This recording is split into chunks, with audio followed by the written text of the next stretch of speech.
All right, hello again, everybody. We're back. It's your friend Will. This is the Memory Lapse, and we're on to a new deck as usual. Today we have a blue-black deck that I'm actually going to make some changes to before we play it, because I was testing this out a little bit the other day, and it actually felt super, super sweet, considering it's a deck that has 4 Quasi-Duplicates in the main. It felt really cool, but the games I was losing, I was actually losing almost exclusively to my own Stitcher supplier. Being put into a position where it was either getting killed or I had to block with it during or after turns where I sit up the top of my deck with like a Doom Whisperer or a Dream Eater or something like that. And basically this non-optional mill has been pretty bad. I have not had a lot of situations where I've played it and milled a bunch of quasi-duplicates and it's been good.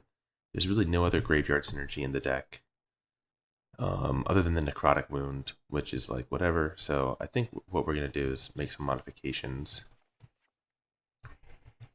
And this Gruesome Menagerie has been sweet. I mean, honestly, one time this Gruesome Menagerie lost me the game because it's not optional to leave the 1 mana creature in the graveyard. It made me bring back my 1-drop, mill myself 3, again, losing the card that I had just set up. So I just don't know if it's going to be worth... I mean, it might be worth keeping the 1, because getting back like Midnight Reaper and Thief is pretty good, but I think we're just going to cut it. And now we're going to make room for some new cards. And looking at this deck here now, once we cut out those things, we're kind of light on removal now, because we did cut 2 pieces of removal. So we could add another Chupacabra, we could add another Thief of Sanity. Hostage Taker. Hostage Taker has not been super impressive in some matchups, but I don't mind keeping it here for now. Let's just check the land count here. 8, 15, 18, 24. So one thing I was considering was doing a very small green splash for Find Finality, because obviously the find half of this card is going to be very good in a deck like this, where we have powerful creatures that we want to bring back in win conditions. We have value creatures that we want to bring back in the early game or mid game as well. So I think we could add like 2 Find Finalities here. I also thought it might be fun to add 1 Muldrotha to the deck, since we do have the Memorial to Folly. And then now we have 3 cards to kind of smooth it out. So we can add the 4th Dusk Legion Zealot. Add another Midnight Reaper. And we can add another Thought Erasure. And here's the sideboard. Duress, Disdainful Stroke, Negate, Moment of Craving, Ritual of Soot, Vraska's Contempt, and Vampire Sovereign, which I assume is there for the red deck matchup, to like play this on turn 5 and then turn 6 double copy it and just hope that that 6 life gain is enough. I'm skeptical, but I will keep it in for now. And the only card that I think would be worth adding to the sideboard, that's the only thing that's not represented here, is some kind of graveyard interaction, either in the form of Blood Operative or the Green Dinosaur, the 3-drop. So to support the Muldrotha and potentially getting the second half of Find Finality off, we're going to add some lands here. So we need Overgrown. And we need probably Hinterland Harbor. And I think this is probably all we would need.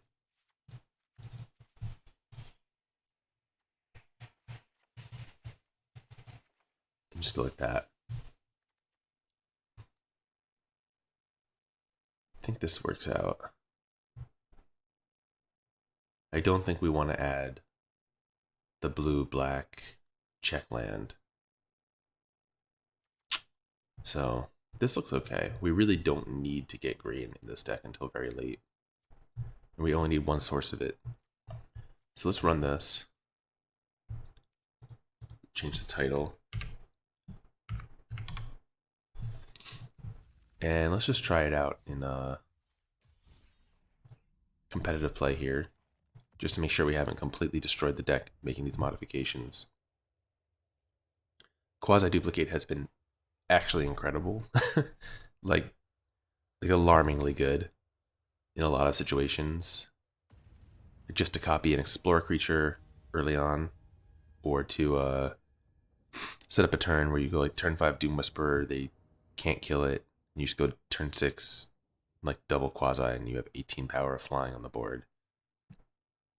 It actually just crushes the Drake's decks from my experience. Alright, so on the draw, this is awkward. We have a lot of blue sources in our deck that we can draw.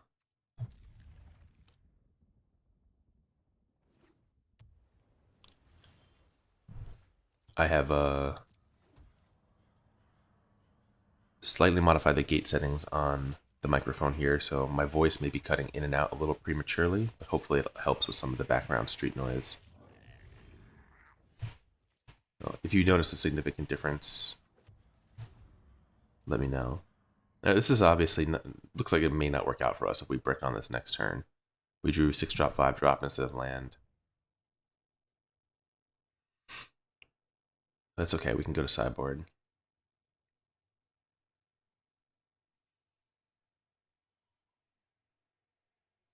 Thief of Sanity is like not super sweet in this matchup because they don't take the... They pretty much don't take the shocks out. So like, it's weird. All that's good in this matchup is surviving until turn 6. They can't really answer Doom Whisperer easily, and then you copy it and they can't ever get through. That's been the play pattern I've experienced with this deck. Alright, so let's just scoop, because we're not playing competitive constructed. Let's just move on to the next sideboard. There's no point in playing out that game if our deck won't give us land, but that's just very typical for the, whenever we switch to a new deck on the channel. So the weakest cards are Hostage Taker, Ritual of Soot, Thief of Sanity.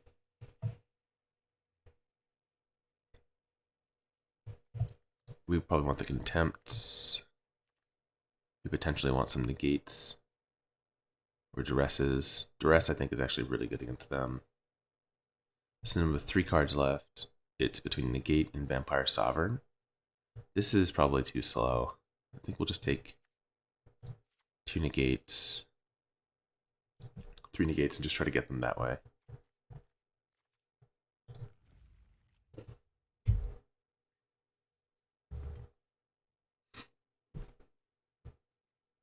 And let's just hope that the lands cooperate this game. And if not, we'll just scoop it and go on to the next round and try one more. And see if we just get, we're looking to get one actual game of Magic and then decide if we can take this to competitive constructed. Alright, well, again, this is, at least we have the lands. This is slow.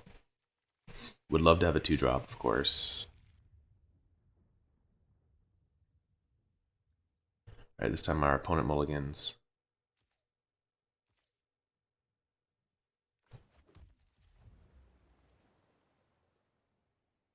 Island allows both of these to come into play untapped.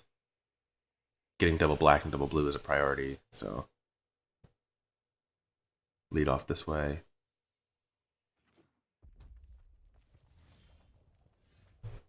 Alright, well.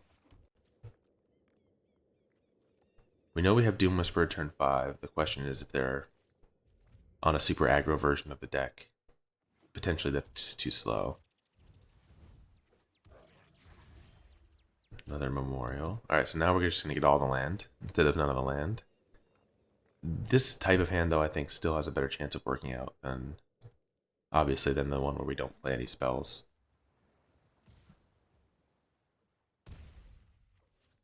Especially if they just boop us here for 2. Them drawing 2 is actually, like, obviously not good, but not that bad. From a, at least they're not putting any Arclight Phoenixes into the graveyard. No.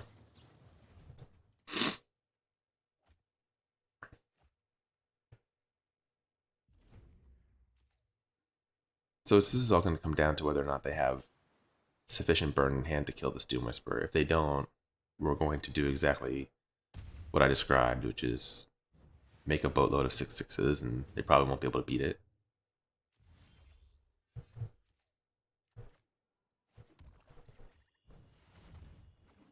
Our backup plan is Dream Eater here.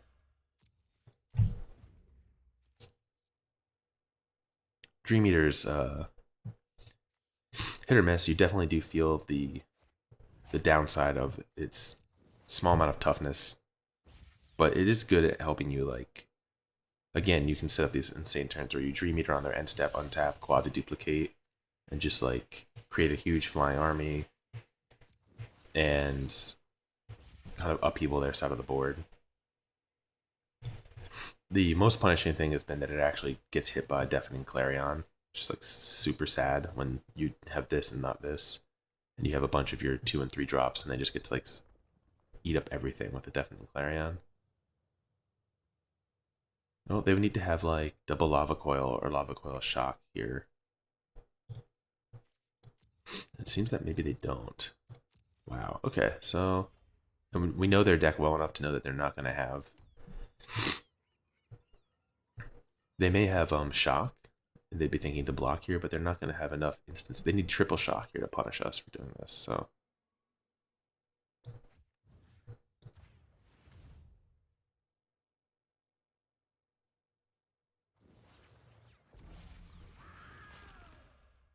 We can only do it once, though. That's okay. We can leave up Negate.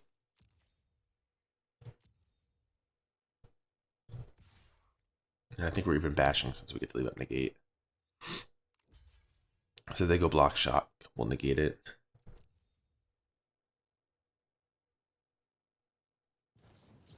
Yeah.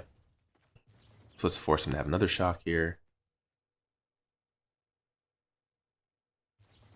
Okay. I'm pretty fine with this. They're using up 2 Shocks on their turn. Or on our turn, so that they don't have those to help them get back a Phoenix. They're losing their Crackling Drake. They're taking 2 damage. And we have another Doom Whisperer back up here.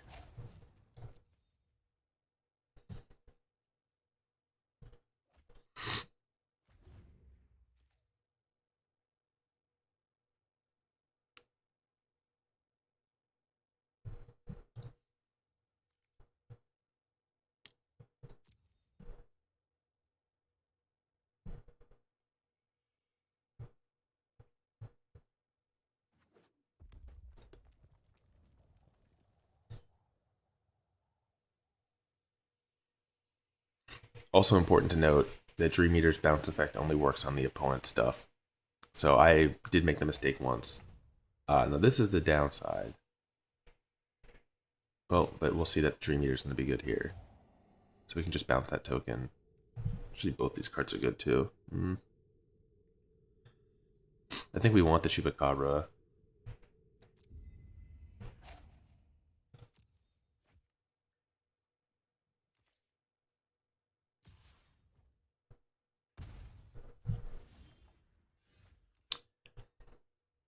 But probably the best thing to do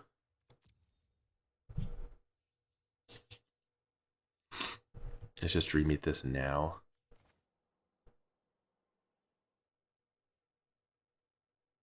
Yeah. Because they could have sideboarded in something like Disdainful Stroke.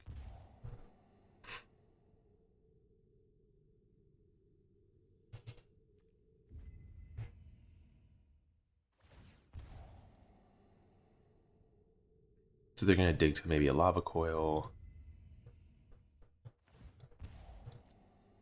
Or maybe they're just going to try to find a bunch of Arclight Phoenixes here.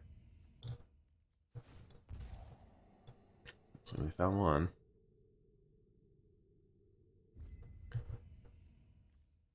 I wonder how deep they'll go.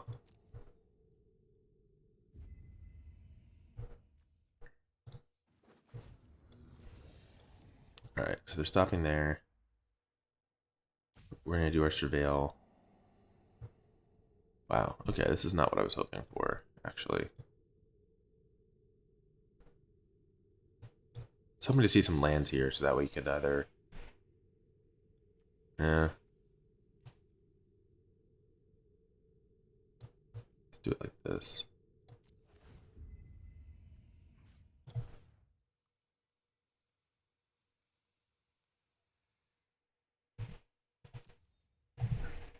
Since tokens can't go to the hand, the card's destroyed, or the token is destroyed. So I'm guessing they're going to sequence something like Uh-oh.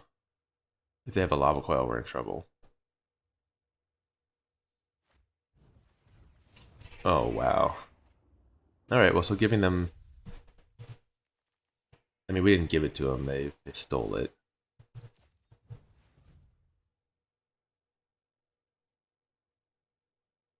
But, yeah, we probably lost this game now.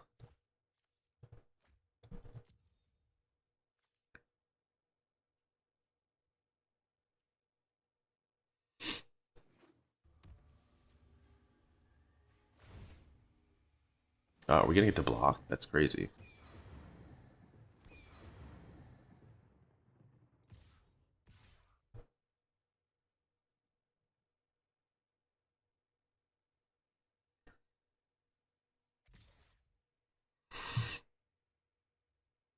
Again, I mean, the issue here was that we didn't actually play a single thing until turn 5, and we just let them set up. So I think if we had actually, you know, had 2 drops and stuff, they would not have just been at 20 and been able to activate Doom Whispered 6 times. But it is what it is. Alright, so we need to see this take a spell.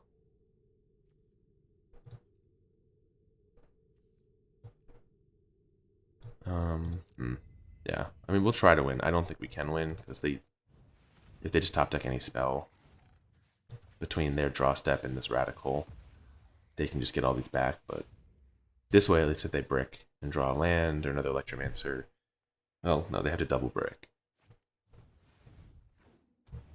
No, we lost. Okay. Well, anyways, so we had basically a non-game and then a game where we didn't play anything. But let's try one more, because this is the first time I've lost to this deck. Usually we crush it, but we have to actually draw spells that we can cast.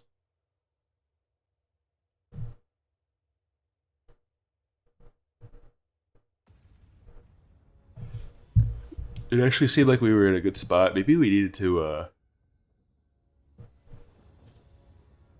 I don't know. That melody was really bad.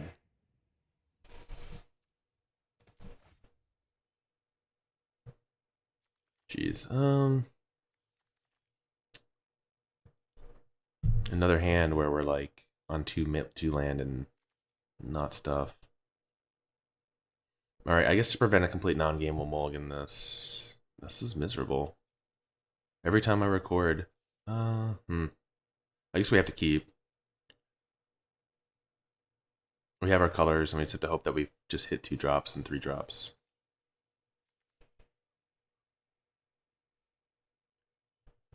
Though the one thing in the blue-red matchup that is awkward is that I don't think you want to bring in Moment of Craving. But then other than that, you don't really have a lot of good answers to the Electromancer in the builds that run it. And sometimes the Electromancer just chips in for a lot of damage and lets them fire off draw 2s like early. You know, I mean, if we had just had one Explore creature that was a 2/3, they wouldn't have been able to do any of that, but... Alright, we'll keep with Midnight Reaper on top. Dream Eater is definitely a card that has just been relatively low impact, though. Just up and down. There's games where I cast it and I've won, but I don't know that I needed it to win.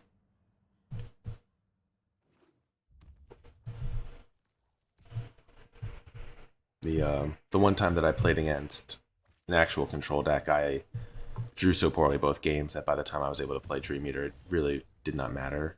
So... Alright, so we got Midnight Reaper here, and we'll just block and get our card if they'll let us. If it eats burn, we're happy to. Oh, they're the more burn-oriented deck. Okay.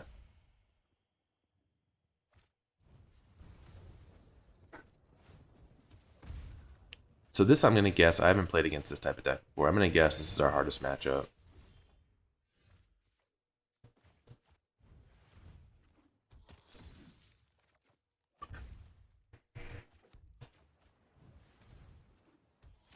Alright, let's get some blockers out. Especially this version, the Sovereign Spite version.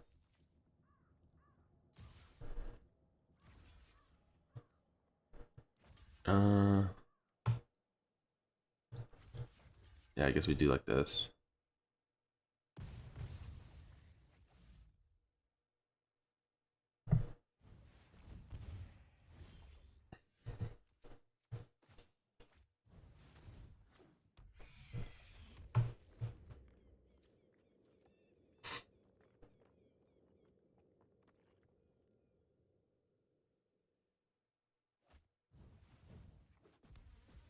Alright, so they just need 2 damage in hand to beat us.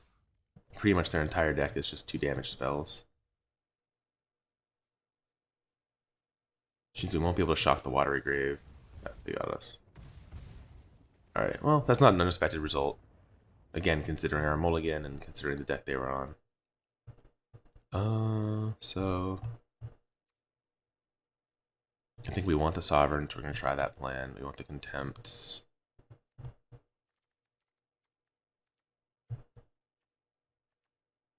Dream Eater seems miserable.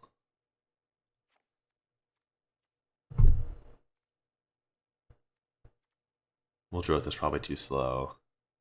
Although, I can see that with like Vampire Sovereign mattering.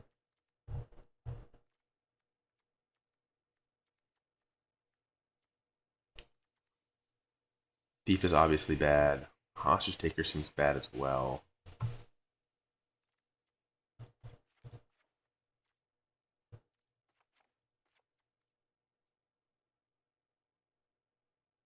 I almost wonder if like Duress and Negate are worth bringing in.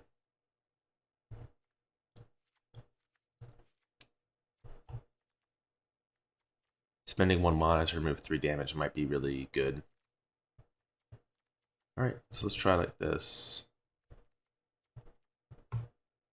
I don't think we want like Ritual of Soot any more than the 1. Their deck doesn't really go wide like that. I'm happy to keep the 1 though.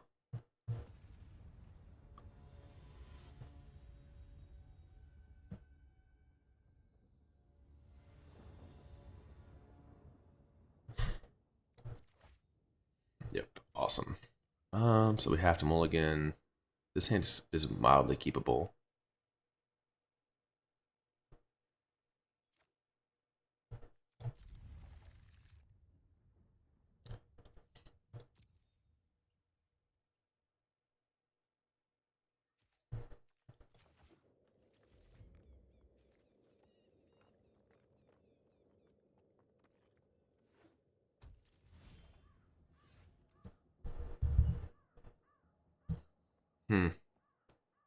Alright, well, we have nothing we need to Moment of Craving right now. So let's just get some tap lands in. Ooh, weird. Weird inclusion. But against this type of deck, it will add up, so I can see why.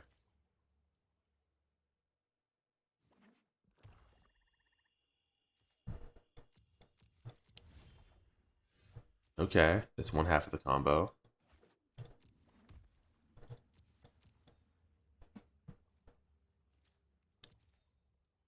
I think we're playing the Doom Whisperer first, though. Risk factor. Alright, the ability resolves. Risk factor resolves. And by taking action, we will take 4 damage.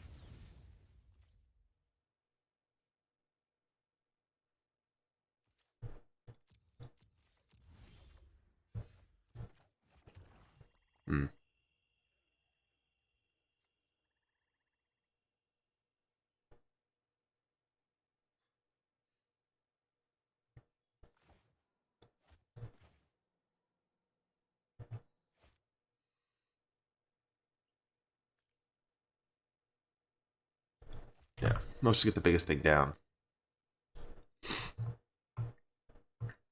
I'm not too worried about them having like a threaten or something. I mean, if they do, God bless them and more power to them.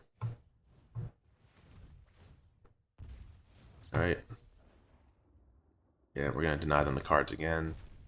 So I think between all this life gain, we're going to be okay.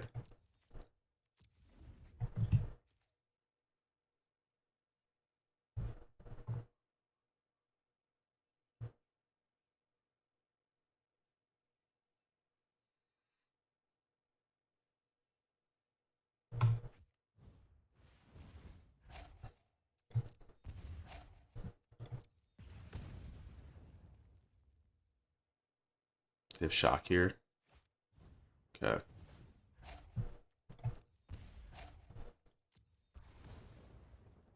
I don't think we want to burn any more life.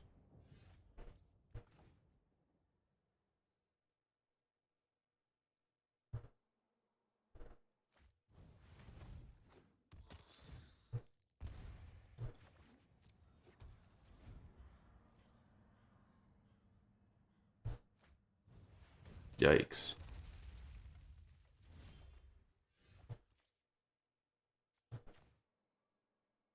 Alright, let's see what they're working with.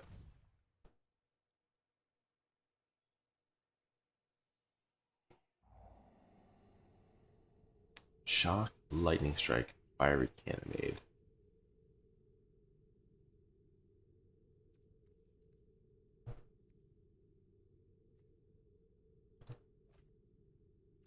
Nice.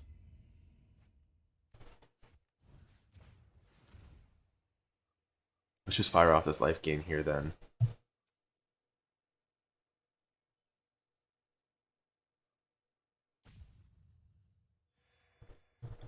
This will make them use the shock most likely to get the 4 damage. Yeah.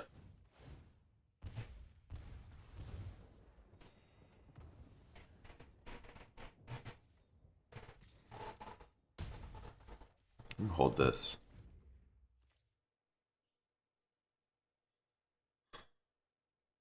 Looks like we have a chance.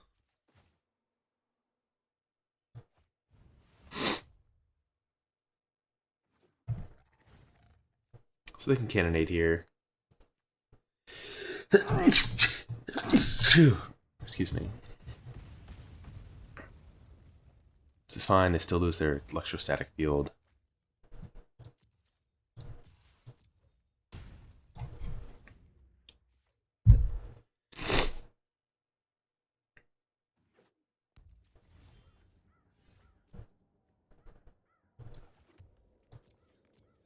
Play that land since it comes into play tapped.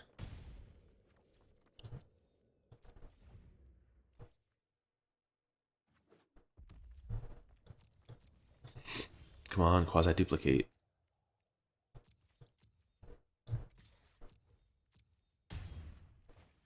Now, I guess we're playing this under the theory that it kills them next turn. And not worrying about them killing us through Midnight Reaper triggers, which seems unlikely. Muldrotha.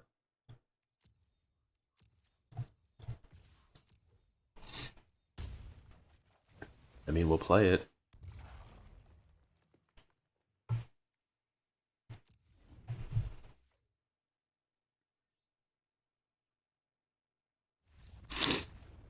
Alright, so that one worked out. The life gain made the difference, more or less. Yeah, we gained 7 there, so I think I like the way the deck is set up here.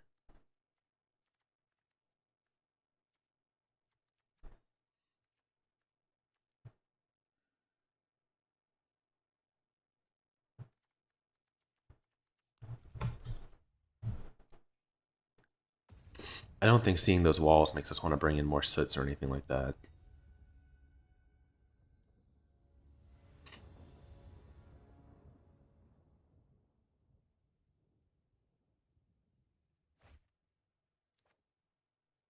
I mean, we have Duress and a 2-drop.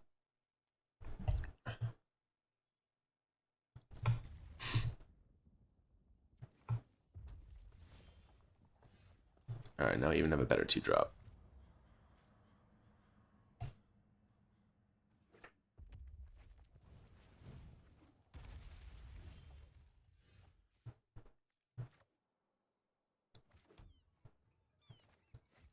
Alright, let's go digging for land. Nice.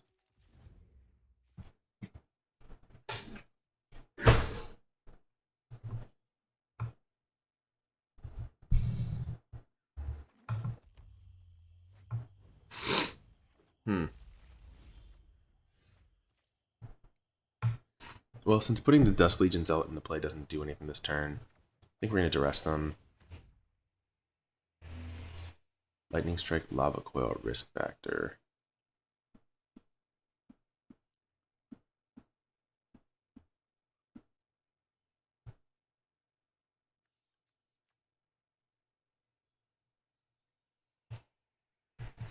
I guess we want to get rid of the Lightning Strike. It's like 5 damage to face.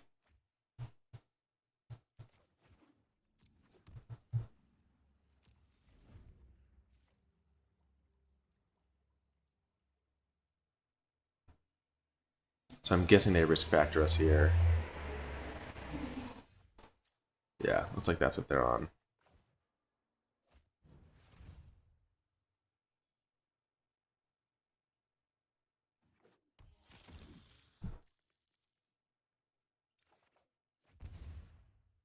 Okay.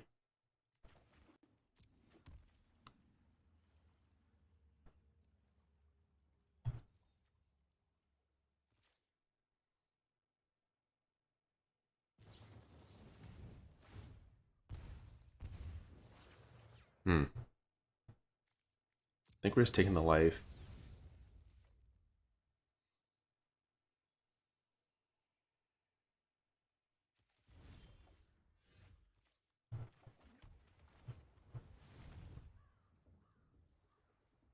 We can close the game out pretty quick with a Doom Whisperer.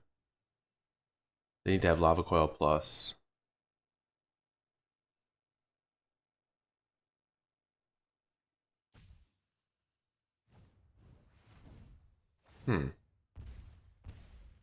This is fine.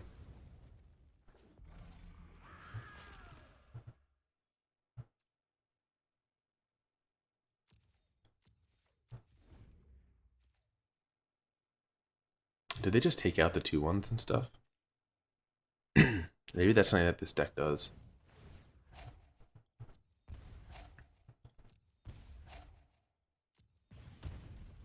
Now they have shock as well. Alright. All's fair.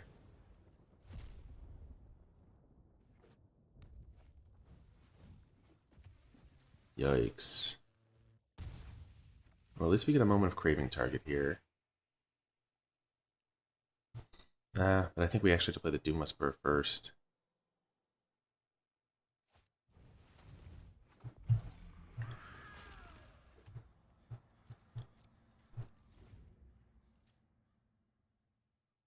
Because most likely they're just going to risk factor us. I mean, if they drew a 3 damage spell, fine, we're dead. But they risk factor, we give them the cards. Wow.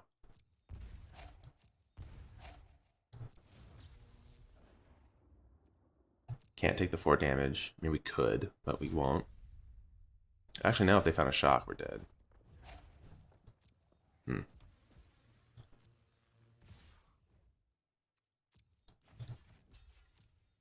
Maybe I did need to fire off the Moment of Craving there. But if we get to untap.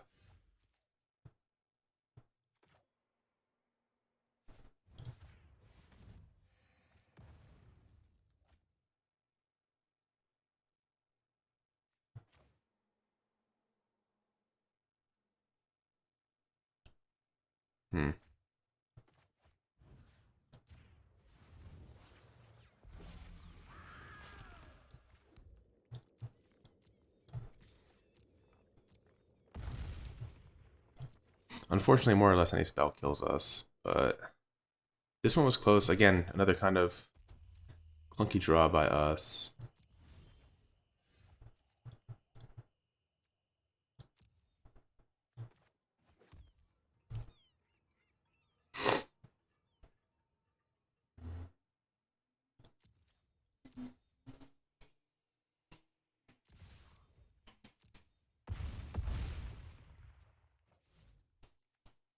But I guess if they don't top deck it,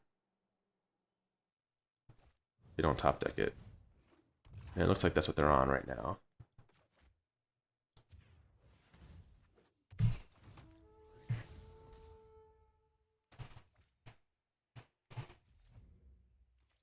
But any spell does it because of the 2 triggers.